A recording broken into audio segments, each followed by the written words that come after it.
what is Club Z and what are we doing here tonight?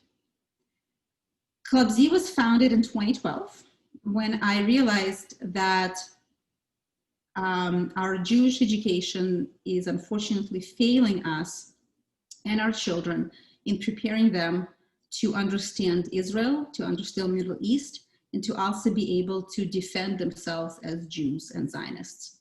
And in 2012, what started out is a project, a passionate project of mine, have now grown into a full-fledged national organization with presence in the area, Los Angeles, Charlotte, and New York. It's not too late to join some of the chapters. So please check out our website, clubz.org, and you'll see how you can contact your area's director. What do we do in Club Z?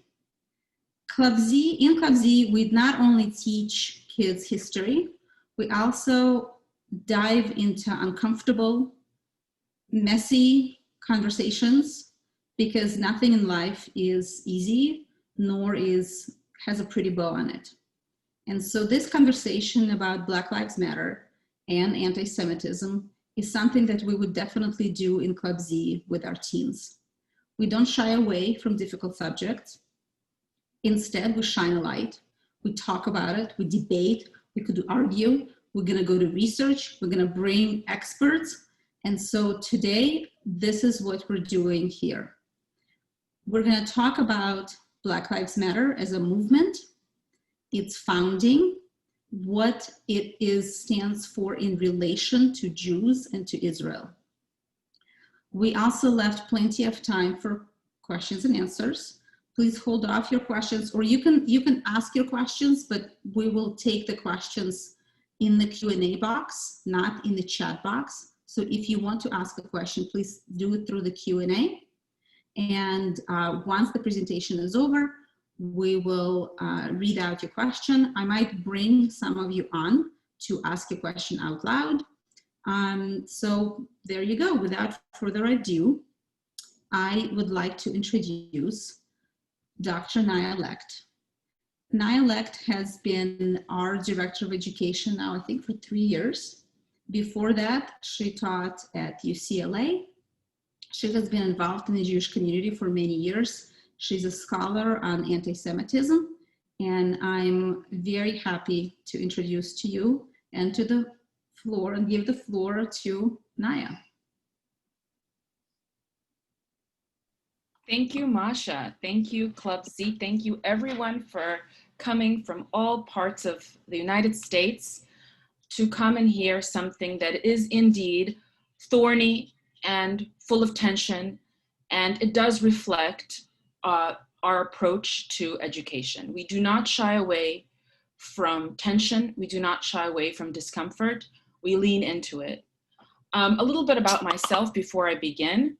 I was born in the former Soviet Union, and I came to this country when I was 6 years old with my parents. We came to Los Angeles, and my parents sent me to a Jewish day school. And in many ways, I believe that I am a product of what Masha has been talking about, the Jewish secular establishment, the Jewish community day schools. I went on to college. That's where I experienced anti-Zionism, which is today's most potent form of anti-Semitism. And that's when I started ringing the alarm bells, but nobody was listening.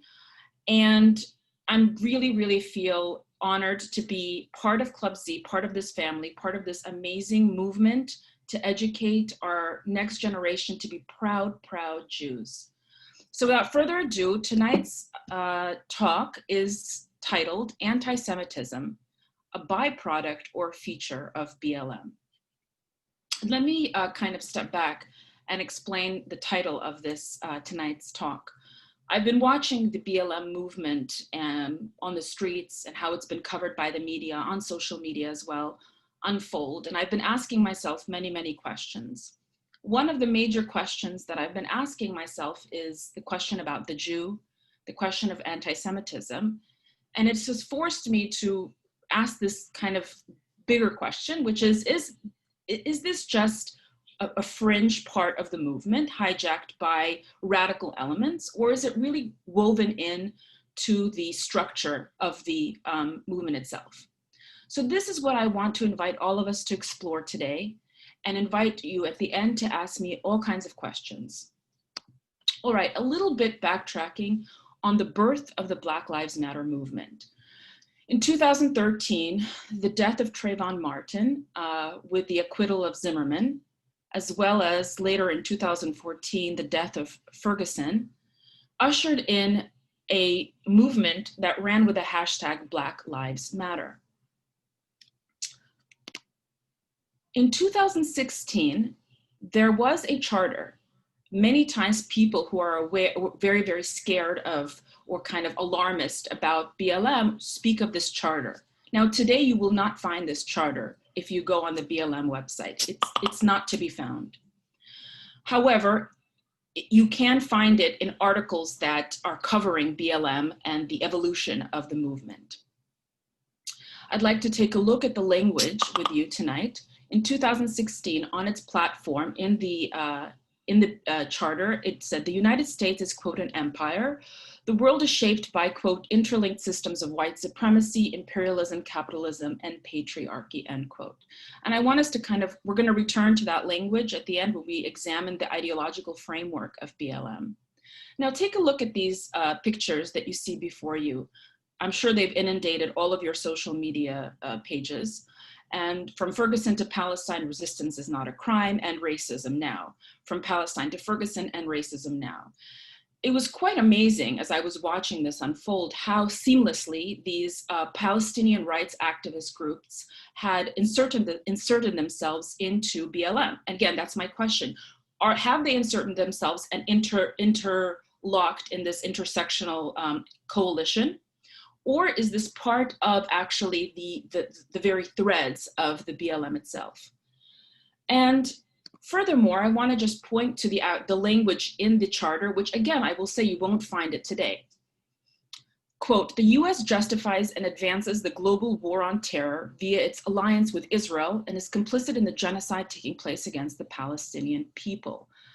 In the platform, the charter went on to call Israel, quote, an apartheid state condemning Israeli settlements and the apartheid wall. You won't find this today. Today, so I kind of wanted to give you a snapshot of 2016 BLM and BLM today. In 2016 is quite centralized, meaning it had a governing body, and there was a charter. Today, it is completely decentralized. What does that mean? Well, it's quite interesting. What that means is now they have local chapters. So now you have a BLM UK, BLM Chicago, BLM Australia. And each chapter can do what it wills to a certain degree as long as it reflects this language. Now, this is from the BLM website. As long as that chapter focuses on a racial injustice, police brutality, criminal justice reform, Black immigration, economic injustice, all these, and I want us to take a look and zoom in on the word human rights as in human right violation, and that's where Israel and Jews are today, seen as the human rights violators vis-a-vis Israel. If that chapter deems that to be an important cause to rally around, it's okay, right? It will be sanctioned by BLM. So that's an important characteristic to remember as we're distinguishing it from its 2016 self. Now here's another question that I want to pose to all of you. Since this talk is about anti-Semitism and the Jewish world, I want us to, again, go back to 2016 and take a look at how the Jewish establishment reacted to BLM in 2016. We were stunned and outraged by the erroneous and egregious claims of genocide and apartheid, the Rabbinical Assembly of the Conservative Movement said. Trua, a progressive organization, described itself as the Rabbinical Call for Justice, said it was, quote, extremely dismayed by the use of genocide. And the Union for Reform Judaism wholeheartedly rejected the notion that effective anti-racism work can only be done by denouncing Israel. So this is a really interesting moment of kind of a monolithic indictment of BLM in 2016 from the Jewish, and I would say almost Jewish progressive left. So what happened in 2020? Why is there a shift? in American Jewish perceptions of BLM. Today, most Jewish organizations don't want to touch the subject. Most Jewish organizations want to show support for BLM.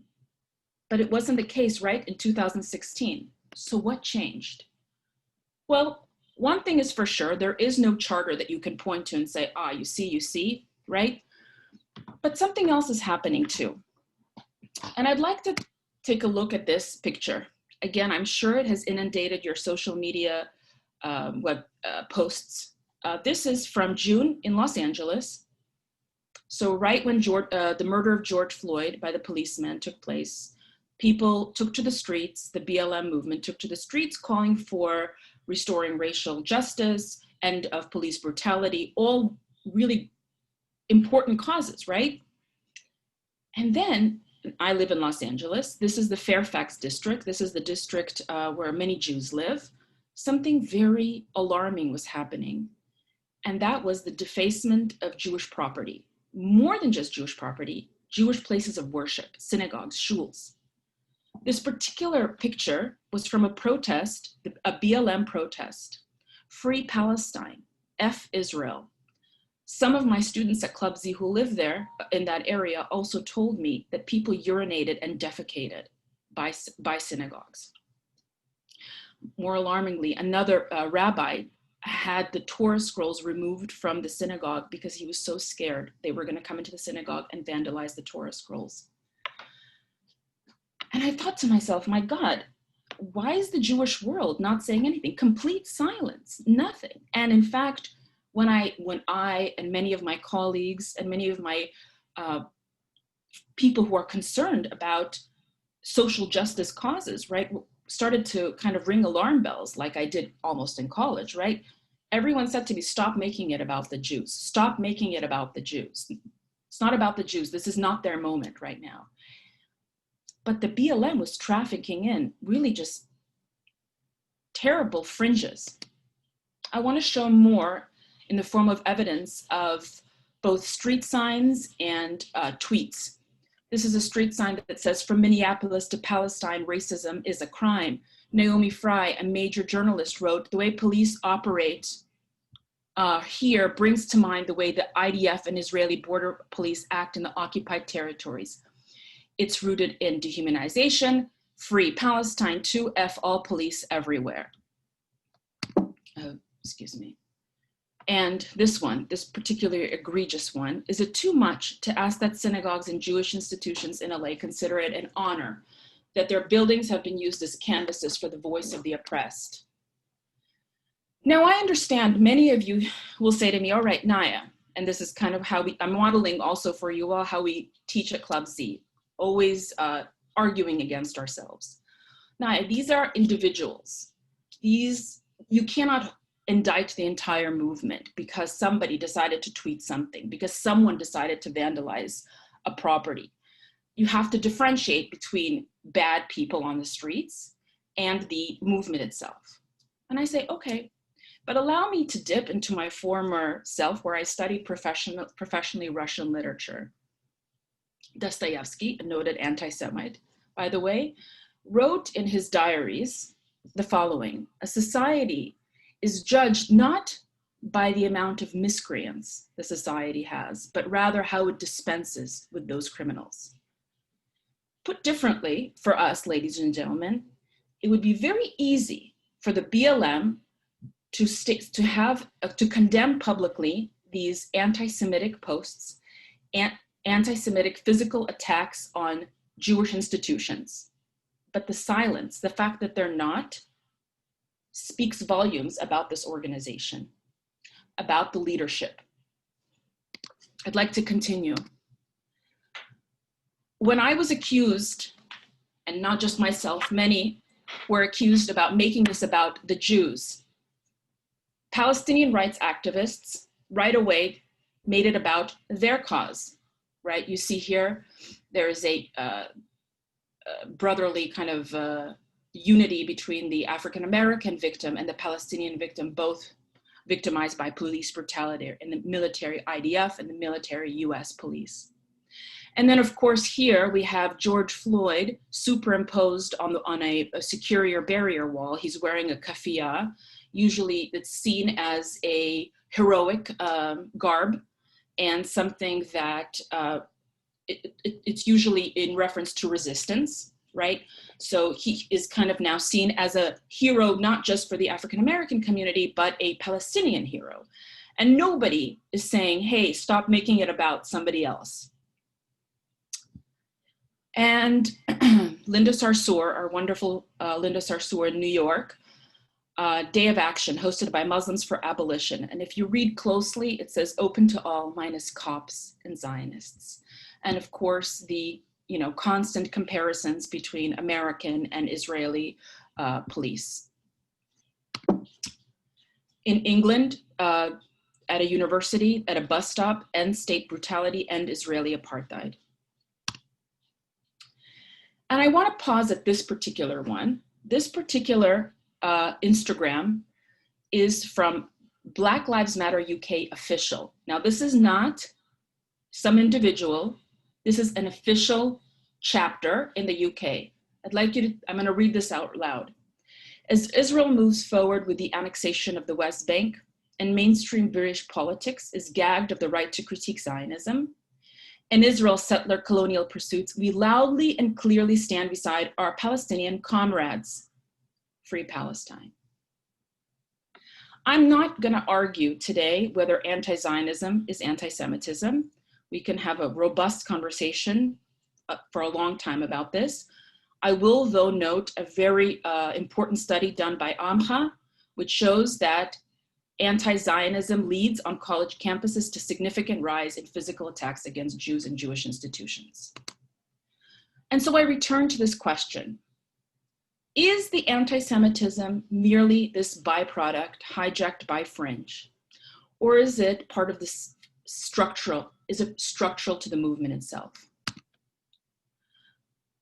I want to go back to that post, and I've circled the word comrade.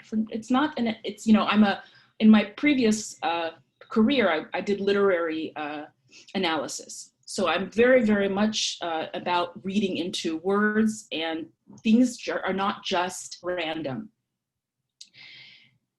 This is a solidarity with the Palestinian comrades. Now, anybody who has studied Soviet history knows that this term is a Marxist term, a Soviet term. Let's then take a look at a video by co-founder of BLM, Patrisse Cullors. Just to frame this video, give you a bit context, she was being interviewed by someone who said to her the following: I love BLM. I think what you guys are doing is really great, but I'm concerned as a citizen that this is not going to actually take hold in our society. And the man talks about Occupy Wall Street. He says, look, Occupy Wall Street had so much promise, but look where it is now. Everybody doesn't remember. How can you, as the co-founder of this movement, assure me that BLM is really going to make fundamental changes? I'd like you to all watch Patrisse Cullors' answer. I also think that it might, I think of a lot of things. The first thing I think is that we actually do have an ideological frame. Myself and Alicia in particular are trained organizers. We are trained Marxists. We are super versed on sort of ideological theories. And I think that what we really try to do is build a movement that could be utilized by many, many Black folk. Okay, so what is Patrisse Cullors saying to the man who asks her, please assure me that this is not just going to blow over? And she says, it won't, because we are trained. We have an ideological framework. We're trained Marxists. And when I heard this a couple months ago, as I was watching the BLM movement, and I am somebody who studied the Soviet Union, studied Soviet history, studied how Marxist or Leninist Marxists took over, and how the playbook that we're living in right now, I find a lot of parallels and similarities. And my job here tonight may not be to convince all of you, but at least it's to make you think about the possibility. let's take a look, excuse me, at Marxism. What is Marxism? Well, the core ideas of Marxism is that the world is divided, as we know, into classes, that there's the working class, that is the rich, the rich capitalists exploit the workers.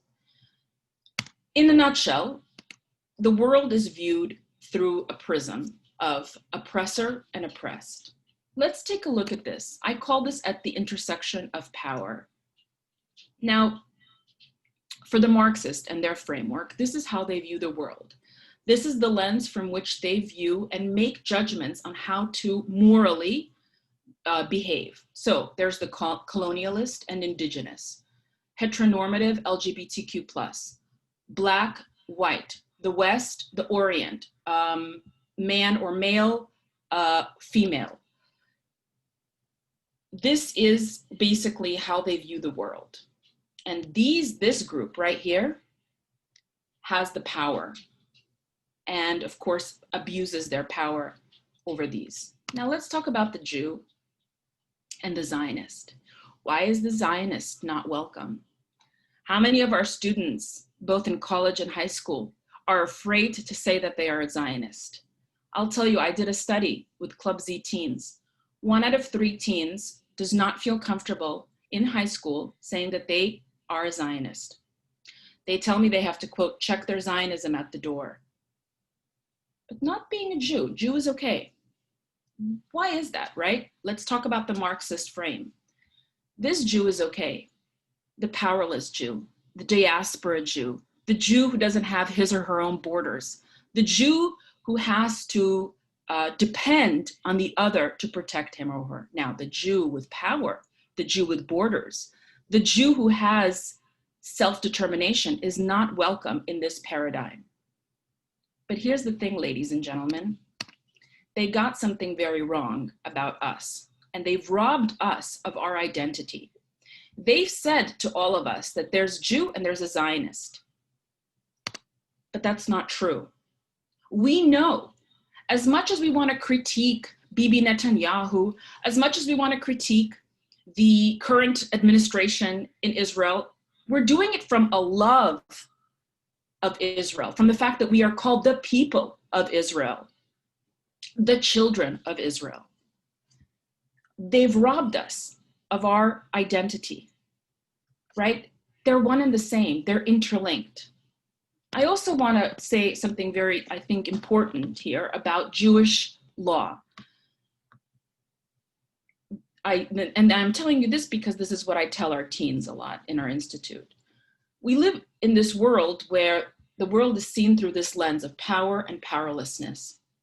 Of course, Israel today finds itself right here because it has a strong military, strong economy.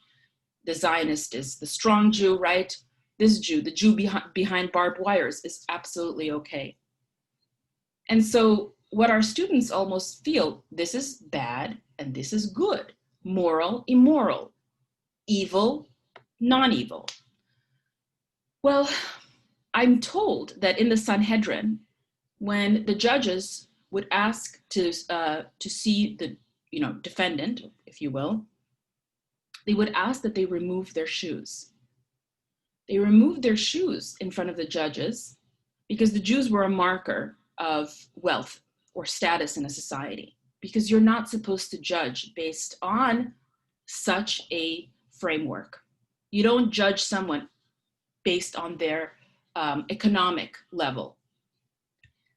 And I understand it's a kind of a simple thought that I'm telling all of you, but I say that to our teens because unfortunately they are inundated with a very strong, almost propaganda of how to view the world. Masha talked about the ethnic studies curriculum at the beginning of the call. This is the ethnic studies curriculum at play. It's a Marxist framework of understanding the world. What I tell my students, what I tell all of us, what I tell you, my Jewish brothers and sisters, is that they have stolen our identity. We have fallen asleep in many ways at the wheel, and they are now driving the Zionist narrative, and they are kind of tearing us apart. Jew welcome, Zionist not welcome. It's the same. That's why we're so upset inside. So remember, the question that I'm still really asking all of us to explore is the question of the movement. And I'm talking about the leadership. And in Russian, we have this saying that the fish stinks from the head. In many ways, we really must look at the root of this movement to understand it. We see now plenty of evidence that Marxism is not just trafficked in, it's part and parcel of the ideology. We also know that back in 2015, 2014, the Nation of Islam was a major group that formed a coalition with the Black Lives Matter, and as well as the new Black Panther Party. A few things about the Nation of Islam. We know that it was founded in 1930. It's currently led by an anti-Semite, Louis Farrakhan. The platform likens Jews to termites, calls for the destruction of Israel, promotes Holocaust denial, blood libel, and most recently, BLM Los Angeles co-founder Melina Abdullah is a Farrakhan supporter and accused CNN of, quote, standing with a Zionist Israel that murders and terrorizes the Palestinian people. Ladies and gentlemen, the BLM, the leadership, want a revolution. They are trained Marxists. When Lenin took over pre-Soviet Russia, the revolutionaries were trained revolutionaries. There was no working class. There was no proletariat in Russia. It had to be created. Lenin brought in professional revolutionaries to hasten the revolution. What we're seeing right now is unfortunately a very similar thing being played out, but it's being played out vis-a-vis the BLM movement. I conclude today with Rabbi Jonathan Sacks. The hate that begins with Jews never ends with Jews. That is what I want to understand. It wasn't Jews alone who suffered under Hitler. It wasn't Jews alone who suffered under Stalin. We make a great mistake if we think anti-Semitism is a threat only to Jews. And so we are the proverbial, if you will, canary in the coal mine, right? The Jews, the canary in the coal mine. My point in tonight's talk is not just to raise the alarm bells about anti-Semitism, but to say maybe, just maybe, the movement itself has bigger problems, bigger structural problems, and the anti-Semitic element is pointing to something much greater. I say the same thing about the ethnic studies curriculum. Yes, it is anti-Semitic, but it's also much more problematic than just that. It promotes a Marxist worldview. If you want to read further, I'm more than happy to share this presentation with anyone who's on this call. I particularly invite many of you to read Yoram Hazony's piece called The Challenge of Marxism, which really does a wonderful job explaining what is it about Marxism that it's so appealing to liberal democracies. And so, again, I really urge us all to explore these very uncomfortable topics. This is not to say that there are no problems in this country, that the African-American community does not have a problem of racism. This is not the type of conversation here. But it is a conversation that I want to spotlight some uncomfortable things about this movement. So thank you so much. And now I invite anyone for questions. Great. Thank you, Naya, very much. So I will be moderating the questions. And we received a number of sort of similar questions. And the questions basically say, how can you, Naya, a Jewish Ashkenazi woman, speak on and about Black Lives Matter, right? Where are the Black voices in your presentation? Now, before you answer that, I also saw in the list of participants, a friend of mine, Joshua. So Joshua Washington, I'm gonna try and bring him on.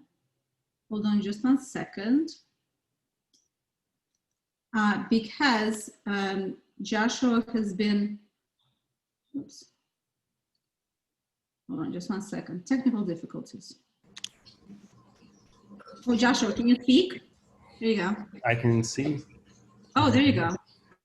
Excellent. Joshua, what, and we actually, while we were advertising this event, we got a lot of pushback that we're, what kind of shindig are you running here where you're talking about BLM and you don't have, representative from the Black community with you? What do you say to that?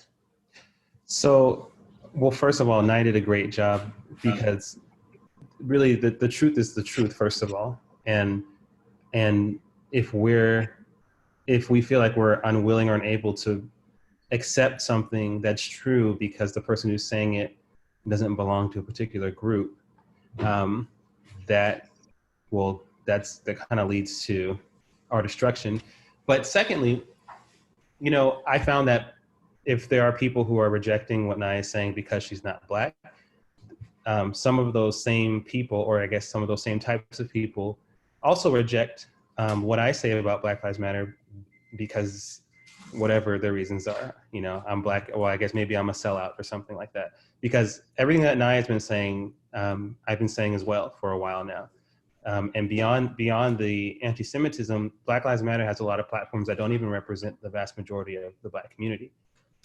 They're just very loud and they're very much in front. So there's, and on top of that, because Black Lives Matter seems to keep employing these other tactics that aren't even from our communities, like Marxism, that is very much something that is close to Naya. So in that same way where people say to Jewish people, don't make this about you. Well, Black Lives Matter, a lot of the leadership has made it about the Jews because they've been taking on these anti-Israel stances. And then for Naya, the founder said they're trained Marxists. I mean, that is something that is very specific to Russians specifically. So why Naya should speak up at that point? I mean, at this point, not only is it okay for someone not Black to criticize, but someone who actually is familiar with Marxism and what it does needs to speak up and say, hey, that's not an ideology that we all need to be following. So no, that notion that she can't say something because she's not Black is really a bully tactic, because if something is true, it needs to be said no matter who is saying it. And I thought she did a great job. So thanks, Naya. Thank you. Thank you. I do want to add that, and I want to add that I realize that, again, this is, I said this in the beginning, a thorny subject. However, if we're in a place in the country where we can only talk, where we have the right DNA, we have the right skin color, we can only have an opinion and voice that opinion if we have we check off the right intersectional, boxes, or identity politics rather boxes. I don't want to, it's a dangerous place to be, personally. Yeah, agreed. Josh, do you mind if I keep you on for a little bit? Is that okay? Sure. Yeah, that's fine. We'll make you an honorary panelist here. So I have a question from Josh Ravish. He's asking, so it's to the both of you. What do you see alternative organized groups advocating for Black civil rights that are focused on all Black lives, more palatable than the BLM? Are there any other movements or groups where, we could support without, looking through the things and finding that, well, they really don't like us and they really want our destruction? Now, do you want to No, I answer? think this is going to be your So there are many organizations. One that's my absolute favorite is called the Woodson Center. And it's run by an older man named Robert Woodson. He's been running the center for a few decades now, and it very specifically works with young Black teens and younger kids at risk, or kids that aren't doing very well in school. It's a program to really help young Black men and women, but particularly young Black boys, get on their feet and to become a productive part of society. It equips them. And to me, that's one of the best ways to really combat what we're seeing in this country, to change things that we want to see changed. education, is arming people with knowledge, because then they can go and they can actually make these changes from the inside. So the Whitson Center is one of the biggest ways. And I also want to say that there are many local places in your different communities, community leaders all over the country that, they don't get airtime or they're not on the news, but they've been working in the community for a long time. And it's not really hard to go out and find them even in the cities that you're in. I think that we have to get away from the notion that if we're not supporting Black Lives Matter, then we're not supporting Black people. It's just not true. And there are many ways to support the Black community that may not get you on TV, but will actually help us a lot better than Black Lives Matter has been. And like I said, and because Black Lives Matter, a lot of their platforms don't represent the vast majority of the Black community, you're not really helping the Black community by standing with Black Lives Matter. It's more optics at that point. Another organization is called Urban Cure, which is run by Star Parker. And then there's another organization called Local Black Churches. Like I said, they all do work, really great work in their community. Those are the three that are large and growing. But there are others, like I said, in your communities as well, that you can find that have, I think, better goals. Awesome, thank you.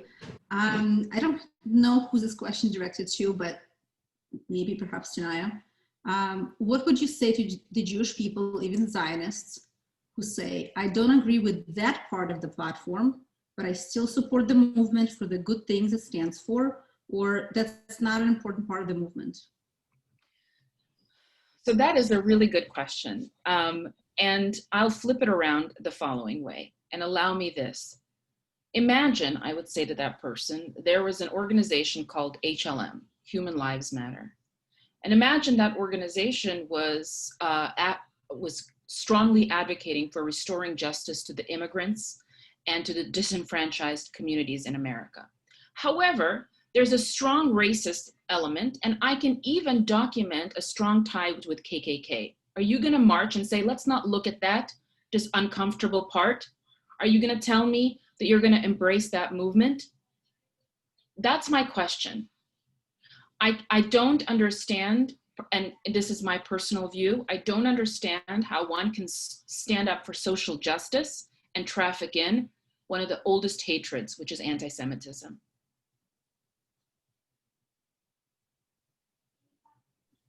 All right, thank you. Joshua, do you have anything to add? Just in that same vein, just to flip it, I mean, Black people wouldn't even dream of joining any kind of group, social justice group, that had any kind of KKK literature, even if it was a decentralized organization that shared the name. And there was someone on the other side of the country that did a white sheets, rally and march. We would be like, the vast majority of us would be like, yeah, you guys need to take care of that first. So it's not really unreasonable at all for the Jewish community to be the same way. Anyone would. So yeah, I just want to add that with Naya. Okay, I have another question from Liz. Isn't it overreacting to say that BLM is anti-Semitic, because even though the leadership may hold anti-Semitic views, the people marching on the streets aren't all anti-Semites. It's a very decentralized movement. So what are your thoughts on that? A few thoughts. And I understand that. I completely understand that perspective. But then I say, why won't BLM collectively, publicly condemn anti-Semitism? Why will they not post something and say, we stand with our Jewish brothers and sisters and we wholeheartedly condemn defacement of Jewish property? Why not? That's one thing that I would say. And the other thing that I would say is, again, going back to my knowledge of Soviet history, the people who ushered in the revolution were professional revolutionaries. They ushered in the revolution from a Leninist Marxist framework. That's what a lot of people are not understanding, who are marching along are not understanding. Well-intentioned, great people are being kind of used. You know, that picture that I showed you where they say, we want the revolution, they mean it. They want a revolution. They want to fundamentally transform this country. All right, thank you. We have a question from Natalie. How can Jews combat the misconception that we're all benefiting from white privilege? I'll tell you more. In the ethnic studies model curriculum, it identifies two groups as having privilege, and that is the Irish and the Jews. We're the two groups. According to California Studies ethnic model curriculum, we have privilege, the Irish and the Jews. How do we correct that? Natalie, I don't know how old you are. Maybe you're a teenager, maybe you're an adult, but one thing that we at Club Z, we teach our teens that we are indigenous to Judea. And one thing we teach our teens, and I myself was transformed, we're not white. I mean, I know we're seen as white and privileged. Again, that viewpoint that white equals bad, they're privileged in that kind of Marxist framework, that's a whole different question that I think needs to be dismantled in and of itself. But we're from Judea. We're not quote unquote white, so we cannot benefit from that privilege. But that takes a lot of educating our fellow Jews about that. Listen, as I said, I went through a whole Jewish day school in 8 grades. In college, my minor was Jewish studies. I thought I was white. It was my mother, my Soviet Jewish mother, who was telling me, you're not white, Naya. I was like, well, I am. I'm an Ashkenazi white girl. Okay, by the way, I do want to make a quick comment that the work that another friend of ours have done, his name is Ryan Belrose, have done to help us understand who we are has been phenomenal. So if you guys don't know who he is, please find him, follow him. Ryan Belrose is from Canada. He's a Métis. And other than being funny, he is also extremely profound in his writings. Okay, we have a question from Leora. Hi guys, Leora from StopAntisemitism.org. What are some ideas we can support our fellow Jews of color that are torn between supporting BLM and the anti-Semitism within the movement? And I'm in a few groups from across the country where there's a lot of discussions. It's a Jewish moms groups where people are struggling with this, right? They're like, listen, I am, there are even African Americans who are Jewish and they are struggling with that. What would either of you say to them? So if I understand correctly, the question is, what do we tell Jews of color? Which again is a strange concept to me in and of itself. I mean, Jews and Jews. I don't understand this Jews of color personally. We have so much education to do. Look, I reject identity politics, so it's hard for me to even have these conversations, but that doesn't mean that they're not real and not being had in society today. So for me, it's hard to even, one thing we do at Club Z is we talk about what does it mean to be part of a Jewish people? Are we a nation? Are we a religion? Are we a race? And we've collectively decided we're definitely not a race. So if we're not a race and therefore we don't have a color, I guess that's something I'm kind of philosophically struggling with. That's number one. Number two, look, and I'll just say this, our identity has a hierarchy. Woman, mother, educator, researcher, Jew, Russian Jew, you're gonna have to put something first. You're just gonna have to. Me personally, I'm Jew. That's who I am. I am a Jew. I lead with that first and foremost. I am Jewish. You would have to have these conversations with these quote unquote Jews of color and understand how they view themselves. And kind of push on that notion of itself. What do you mean by Jew of color? We're all one people. So I would push back on that concept altogether, I guess. Okay. It's a very long one, so listen up. It's from Michael. I'm currently tutoring a local BLM organizer about Zionism and the Jewish history because she expressed to me a concern about anti-Semitism and anti-Zionism rearing its head. However, she has assured me that this only happened once, and she has been totally unaware of Israel or Palestine coming up.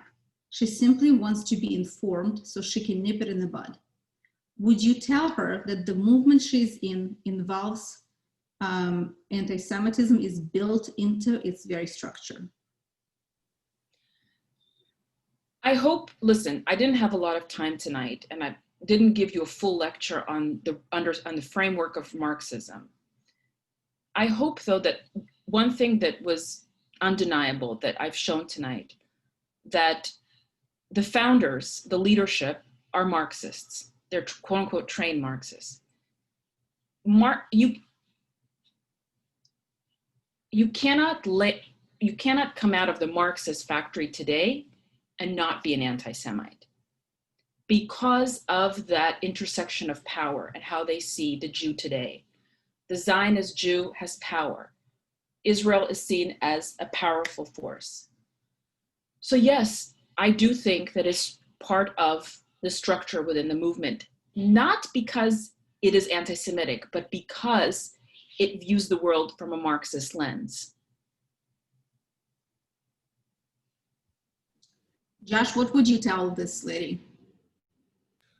Yeah, I would absolutely tell her that it's in the DNA. And it's actually getting to a point now where if you are Black and you start a social justice movement, that it's getting to a point where you're going to have to be anti-Zionist, anti-Semitic, because BLM has also adopted this narrative that Israel is a root of police brutality in the US. And they've been partnering with other organizations trying to cut ties with Israel and US police departments. And they've already successfully done it in 2 other cities. And they're working on Atlanta right now. So yeah, I think that for her, it's good that she wants to do this. And I think that's beautiful. And I would say continue the relationship. But she needs to know the truth about what BLM is. And, you know, I think that if she really does come into this understanding that, wow, this is what Zionism is, and I really support this, and this is what I'm for, she'll get shunned from the organization pretty quickly. She'll get shunned from her chapter. At the very least, she'll just be ignored. And she won't have tools to fight back when those accusations of what they call the deadly exchange comes up about Israel and the police. And so it's more than just they don't like Jewish people, is that they're actually tying being for justice with being against Israel. So it pigeonholes you. The nicest person in the world, you know, will feel trapped and like forced to make a decision about whether or not they want to stay in this group because of that issue. So no, I think it's great that they're doing it, but yeah, I mean, I still would tell her that she would need to deal with that fact.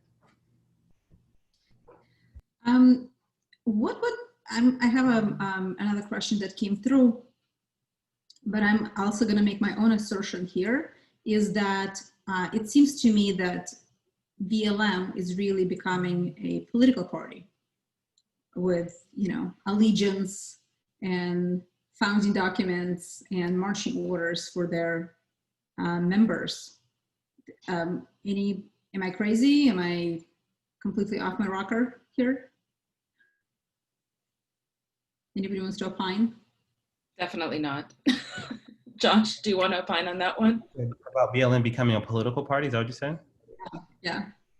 Well, so as much as, and I say this from, I've been following BLM since 2013, just as a Black person in general, just wanting to know what's going on, that I think that the focus,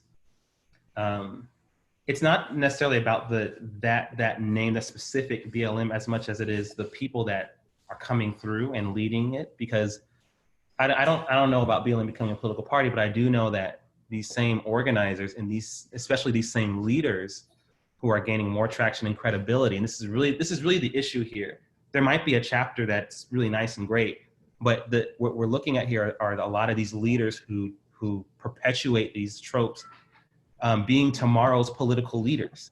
I mean, and we already see that in the higher levels of leadership in the Black community already, little by little. NAACP presidents retweeting Farrakhan quotes, and school board members tweeting negative stuff about Jewish people following the New Jersey attack on the deli. You already have it, and so what BLM is doing, people who are on the streets today protesting, they're in the legislation offices tomorrow. I mean, that's what happens, because they're leading from a different front now. And so the leaders that are coming out of BLM may very well have more of a foothold in our political framework in the near future. Okay, I think this is going to be our last. We have a lot of questions, but I like to start on time, and I like to end on time. But may I also end afterwards? After I answer the question, may I say something else at the end? Yeah, go ahead. Yeah. Okay. Well, maybe depending on how long the answer is, we'll maybe able to take a few more questions. Todd Schwartz, I believe was the name. I think that one of our biggest enemies are Jews who are anti-Zionists. How do we get fellow Jews to understand that they are hurting their own? Okay. You got it. You got it. I have my answer, but go ahead now. Again, I will dip into my knowledge of Jewish history, especially Soviet Jewish history. I'd like to tell everyone that the phenomenon of Jewish anti-Semites is nothing new nor radical. I'd like to tell a story from the Jewish Yevtsektsaya. This was the Jewish section of the nascent communist, pre-communist, say, party. They were Jews in what is now Ukraine. What did they do? They were embarrassed of their co-religionists, the Jews with the beards, the Jews who wore the yarmulkes. They really wanted to usher in the revolution. And they were just like, get on that bandwagon, Jews. So this Yevtsektsaya, what did they do? It's a terrible thing what they did. They would accost fellow Jews on streets, cut their beards off, smear them with pig fat, publicly shame them, because A, they were embarrassed of their co-religionists, and B, they wanted to show the fellow communists that they want to usher in that moment, that revolutionary moment. They were you can have Jewish anti-Semites. This is nothing new nor novel. The fact that right now there are all these Jewish groups, if not now, JVP, who've sanctioned publicly BLM, and everybody's saying, see, all these Jews are supporting BLM, so it can't definitely be an anti-Semitic problem. It's not anti-Semitic. Well, ladies and gentlemen, you can have a Jew who's an anti-Semite. It's possible. To your, I don't remember the gentleman's name who asked the question, what to do with these Jews? Send them to Club Z. No, I'm serious. It starts, you have to send Jews to the right education. You have to educate Jews in the correct way. And be very proud and stop apologizing for being Jewish. Stop apologizing for being a Zionist. Take back the narrative.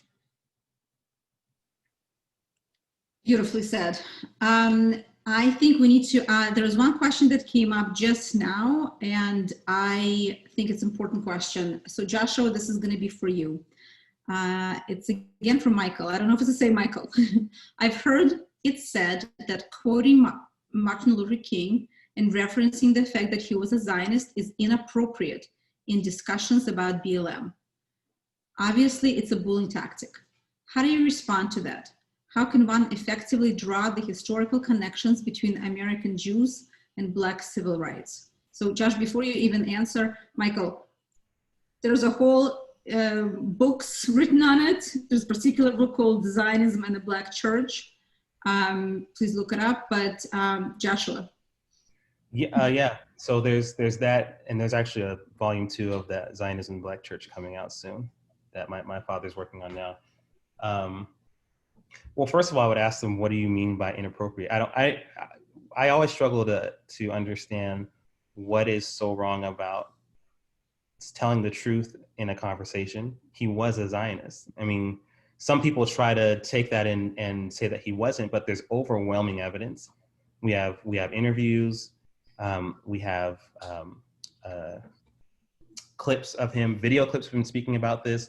We have him writing about this. He was going to travel, or yeah, I mean, the whole thing is like, he was, and not only was he, but he actually had some very deep things to say about the Jewish people in Israel. And he had some very deep things to even say about what human rights looks like for the Israelis and for the Arabs. So it's actually essential to a conversation, because then you would have to ask yourself, okay, why would he say these things? And there's a bunch of reasons why that we can get into. So it really is not only a bully tactic, but it's a way to just avoid having a real conversation. So when people say that, I mean, there's not really much you can do except say, okay, well, you know, when you're ready to talk for real, you can come talk to me, because how are we supposed to talk about that?